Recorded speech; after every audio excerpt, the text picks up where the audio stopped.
Operation সিঁদুরের জবাব দিল পাকিস্তান। ভারতে বুনিয়ানুন মারসুস নামে অভিযান শুরু করেছে ইসলামাবাদ। সেনাবাহিনী জানিয়েছে ৩টি বিমান ঘাঁটিতে শনিবার ভোরে হামলা চালায় ভারত। এর জবাব দিতেই ধ্বংস করা হয়েছে ভারতের দূরপাল্লার ক্ষেপণাস্ত্র ঘাঁটি। সাইবার হামলায় অচল করা হয়েছে পাওয়ার গ্রিডের ৭০%। জবাবে পাকিস্তানের ৬টি সামরিক স্থাপনা ও ২টি বিমান ঘাঁটিতে বিমান ও ক্ষেপণাস্ত্র হামলা চালানোর দাবি করছে ভারত। চলমান উত্তেজনার মধ্যে পরমাণু অস্ত্র নিয়ন্ত্রণ কমিটির সঙ্গে আজ জরুরি বৈঠক ডেকেছেন পাকিস্তানের প্রধানমন্ত্রী। 552 hours. Wait for our response.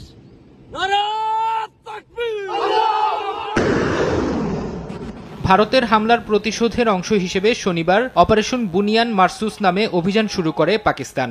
এর আওতায় ধ্বংস করা হয়েছে ভারতের দূরপাল্লার ক্ষেপণাস্ত্র ব্রহ্মসের ঘাঁটি ও উদমপুর পাঠানকোট এয়ারবেসের অপারেশন সক্ষমতা। পাকিস্তানের কেন্দ্রীয় মন্ত্রী আলিম খানও হামলার বিষয়টি নিশ্চিত করেছেন। এদিন সাইবার হামলার মাধ্যমে পাকিস্তান ভারতের পাওয়ার গ্রিডের ৭০% অচল করেছে বলে এক প্রতিবেদনে জানিয়েছে সংবাদ মাধ্যম ডন।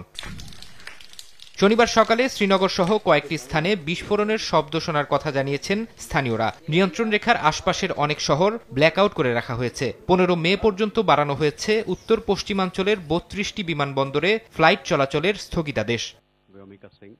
এদিকে পাকিস্তানের হামলার জবাব দিয়েছে ভারতও। সকালে দেশটির পররাষ্ট্র মন্ত্রণালয়ের ব্রিফিংয়ে দাবি করা হয়, পাকিস্তানের কয়েকটি সামরিক স্থাপনায় হামলা চালানো হয়েছে। আঘাত হানা হয়েছে কয়েকটি বিমান ঘাঁটিতেও। ব্রিফিংয়ে দাবি করা হয়, পাকিস্তানের সেনারা সীমান্তের দিকে আরও এগিয়ে যাচ্ছে। ভারতীয় সেনারা যে কোনো পরিস্থিতির জন্য উচ্চ সতর্কাবস্থায় আছে বলেও জানান সোফিয়া কুরেশি। হোয়াইট হাউস জানিয়েছে, উত্তেজনা প্রশমনে দুই দেশের নেতাদের সঙ্গে যোগাযোগ করছেন মার্কিন পররাষ্ট্রমন্ত্রী মার্কো রুবিও।